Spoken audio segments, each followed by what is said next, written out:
দাহ বস্তু অগ্নিকাণ্ডের জন্য একটি গুরুত্বপূর্ণ ভূমিকা পালন করে থাকে।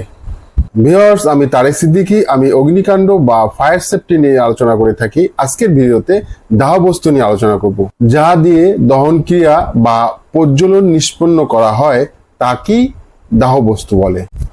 অগ্নিকাণ্ডের প্রজ্বলনের জন্য 4টি গুরুত্বপূর্ণ উপাদানের মধ্যে দাহ বস্তু অত্যন্ত গুরুত্বপূর্ণ। এছাড়া আধুনিক বিশ্বে আধুনিকায়নের জন্য দাহ বস্তু বা জ্বালানি অত্যন্ত প্রয়োজনীয় উপাদান, কেননা দাহ বস্তু ছাড়া আমাদের দৈনন্দিন জীবন অচল। এছাড়া দেশের সার্বিক উন্নয়নে, যানবাহন চলাচলে, শিল্প কারখানা এবং বিদ্যুৎ উৎপাদনে দাহ বস্তুর প্রয়োজনীয়তা অপরিহার্য। আমরা জেনে নিলাম অগ্নিকাণ্ডে বা ফায়ার সেফটিতে দাহ বস্তু বলতে কি বোঝায়। আপনার যদি এই ভিডিওটি ভালো লেগে থাকে তাহলে একটা লাইক দিবেন, ভিডিওটি শেয়ার করবেন এবং আমাকে ফলো করবেন। তো দেখা হচ্ছে পরবর্তী